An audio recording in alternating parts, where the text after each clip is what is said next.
بسم اللہ الرحمن الرحیم اللہم بارک لنا فی رجب و شعبان وبلغنا رمضان آمین یا رب العالمین۔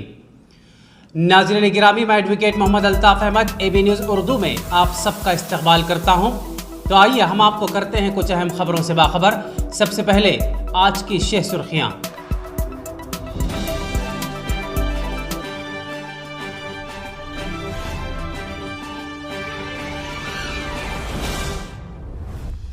کریم نگر میں واقع اقلیتی رہائشی تعلیمی اداروں میں داخلوں کے لیے درخواستیں مطلوب، مدھوسودھن ریڈی کا بیان۔ نوابس اسکول کریم نگر میں بروز اتوار ٹیلنٹ ٹیسٹ کا انعقاد۔ جگتیال میں بینک مینیجر کی جانب سے کروڑوں روپے کا اسکام۔ ماہ اپریل سے ہوگا نئے وظائف کا اعلان۔ ذاتی زمین رکھنے والوں کو جاریہ ماہ سے 3 لاکھ روپیوں کی مالی امداد کا اعلان، KTR کا بیان۔ یوگی آدتیہ ناتھ نے دیا اپنے عہدے سے استعفیٰ۔ اتر پردیش اسمبلی انتخابات میں فتح یاب مسلم اراکین اسمبلی کے ناموں کی ایک جھلک۔ میڈیکل چیک اپ کے بعد وزیر اعلیٰ گھر واپس، ڈاکٹرز کی جانب سے مکمل آرام کا مشورہ۔ ناظرین گرامی، اس سے پہلے کہ ہم آپ کے سامنے خبریں تفصیل سے رکھیں، ہم ان حضرات سے مؤدبانہ اپیل کرتے ہیں کہ جنہوں نے ابھی تک ہمارے چینل کو سبسکرائب نہ کیا ہو، جلد از جلد ہمارے چینل کو سبسکرائب، لائک اور شیئر ضرور کریں۔ تو آئیے بڑھتے ہیں خبروں کی جانب۔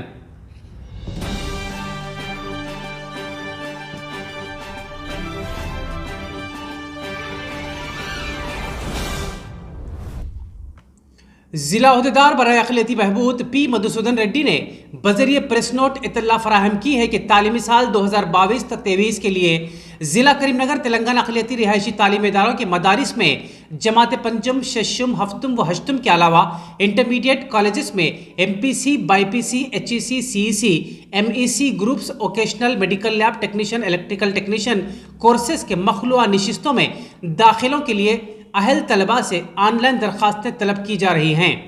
اہل و خواہش مند طلباء اپنے درخواست ویب سائٹ tmreis.telangana.gov.in پر 11 اپریل 2022 تک داخل کر سکتے ہیں۔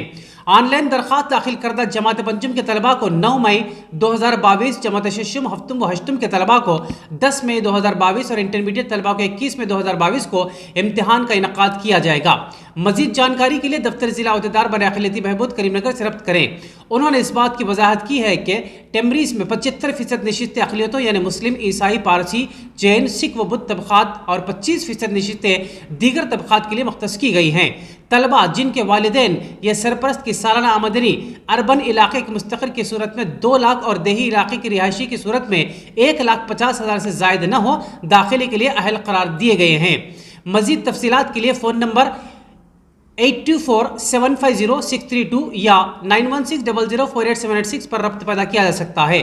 عہدیدار برائے اقلیتی بہبود کریم نگر P مدھوسودھن نے اہل طلباء سے اس موقع سے استفادے کی خواہش کی ہے۔ آئیے بڑھتے ہیں ایک اور خبر کی جانب کہ کل بروز اتوار عزم IAS اکیڈمی کریم نگر کی جانب سے SSC انٹرمیڈیٹ اور گریجویشن میں زیر تعلیم طلباء و طالبات کے لیے نواب انٹرنیشنل اسکول کشمیر گڈھا کریم نگر میں صبح 11 بجے تا 12:30 بجے دن ٹیلنٹ ٹیسٹ کا انعقاد عمل میں لایا جا رہا ہے۔ واضح رہے کہ قبل ازیں گزشتہ اتوار کو پیکاک ریسٹورنٹ کریم نگر میں بھی عزم IAS اکیڈمی کی جانب سے سول سروسز سے متعلق شعور بیداری پروگرام منعقد کیا گیا تھا، جس میں مہمان خصوصی کی حیثیت سے مانک متل نے شرکت کی۔ چنانچہ جنرل سیکرٹری عزم IAS اکیڈمی ڈاکٹر فصیح الدین نواب نے اولیاء طلباء سے خواہش کی کہ وہ اپنے بچوں کو اس ٹیلنٹ ٹیسٹ میں شرکت کی ترغیب دلوائیں۔ اسی کے ساتھ بڑھتے ہیں ایک اور خبر کی جانب کہ جگتیال کے موضع چلگل میں واقع UBI کے بینک میں جعلی کھاتوں کے ذریعے 1,15,00,000 کے قرضوں کے نام پر دھاندلیوں کا واقعہ منظر عام پر آیا ہے۔ تفصیلات کے مطابق تلنگانہ ریاست کے جگتیال منڈل کے موضع چلگل میں واقع UBI کے بینک مینیجر کی حیثیت سے خدمات انجام دینے والے سمن اور کلرک راجیش نے تقریباً 40 سے 60 جعلی اکاؤنٹ بناتے ہوئے قرضوں کے نام پر 1,15,00,000 کا گھوٹالہ کیا، جس کا ارتکاب ان دنوں میں ہوا۔ ان دنوں بینک ملازمین پر جگتیال پولیس اسٹیشن میں مقدمہ درج کیا گیا ہے۔ درحقیقت سال گزشتہ یہ اسکام ہوا تھا، تاہم حالیہ دنوں تبادلے پر آئے ہوئے نئے بینک مینیجر موتی لال نے جعلی کھاتوں کے ذریعے قرضوں کے نام پر گھوٹالے کا علم ہونے پر جگتیال رورل پولیس میں شکایت درج کروائی۔ رولر سب انسپیکٹر اے انیل نے میڈیا کو بتایا کہ بینک مینیجر سمن اور کلرک راجیش کے خلاف ایک مقدمہ رجسٹر کر لیا گیا ہے اور پولیس ملزمین کی تلاش میں مصروف ہے۔ سمجھا جا رہا ہے کہ ان دونوں ملزمین کی گرفتاری کے بعد ہی مزید حقائق منظر عام پر آ سکتے ہیں۔ اسی طرح بڑھتے ایک اور خبر کی جانب کہ تلنگانہ کے وزیر بلدی نظم و نسق کے تارکا راما راؤ نے اعلان کیا کہ اگلے مہینے سے نئے وظائف دیے جائیں گے۔ وہ حلقہ اپل میں ملاپور میں ترقیاتی کاموں کے افتتاح کے بعد خطاب کر رہے تھے۔ اس موقع پر دیگر منتخبہ عوامی نمائندے بھی موجود تھے۔ کے ٹی آر نے کہا کہ ریاست میں چیف منسٹر چندر شیکھر راؤ کی قیادت میں ترقیاتی کاموں کا سلسلہ جاری ہے۔ اسی کے ساتھ ایک اور خبر کہ تلنگانہ کے وزیر بلدی نظم و نسق تارکا راما راؤ نے کہا کہ ذاتی زمین رکھنے والے غریب افراد کو ڈبل بیڈ روم کے مکان کی تعمیر کے لیے جاریہ ماہ سے ہی 3 لاکھ روپیوں کی امداد دی جائے گی۔ حیدرآباد کے اپل اسمبلی حلقے میں سیوریج ٹریٹمنٹ پلانٹ کے کاموں کا سنگ بنیاد رکھنے کے بعد منعقدہ تقریب سے خطاب کرتے ہوئے تارکا راما راؤ نے کہا کہ آنے والے تعلیمی سال سے ریاست کے سرکاری اسکولز میں انگریزی میڈیم کی تعلیم دی جائے گی۔ اسی کے ساتھ بڑھتے ہیں اور خبر کہ چیف منسٹر تلنگانہ چندر شیکھر راؤ کو یشودا اسپتال سے ڈسچارج کر دیا گیا ہے۔ وہاں سے سی ایم سیدھے پرگتی بھون کے لیے روانہ ہوئے۔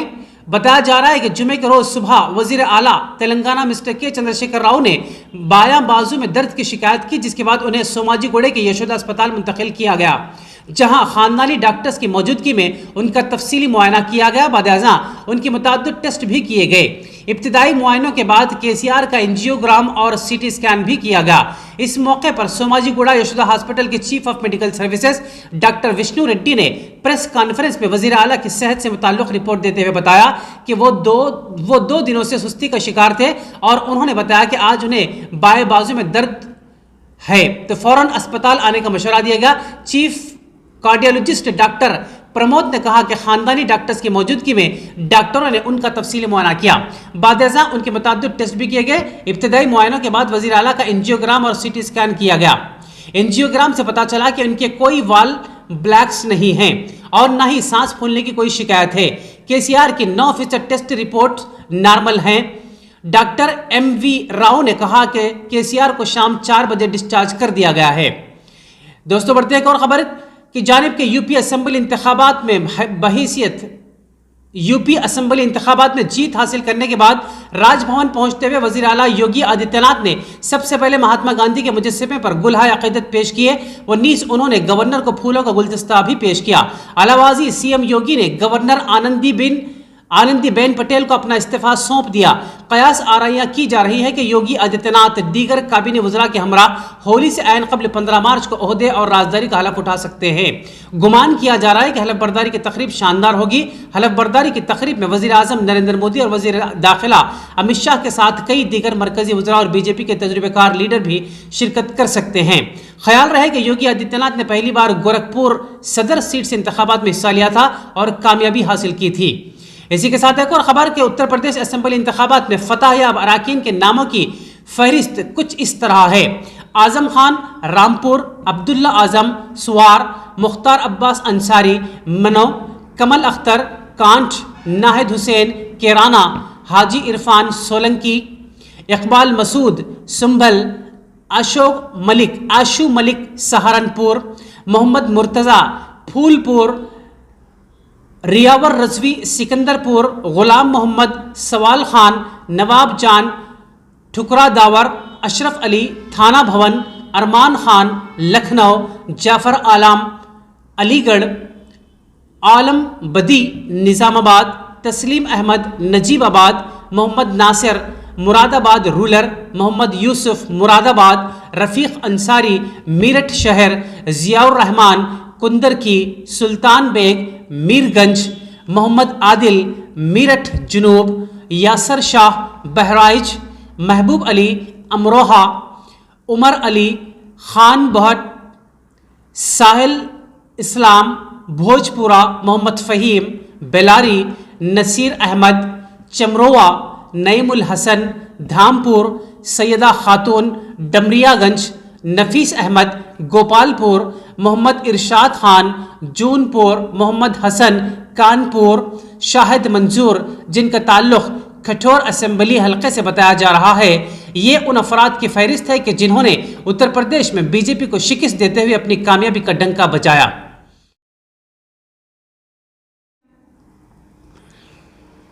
آخر میں ہم اس امید کے ساتھ آپ سے وداع لیتے ہیں کہ انشاءاللہ کل پھر ملاقات ہوگی.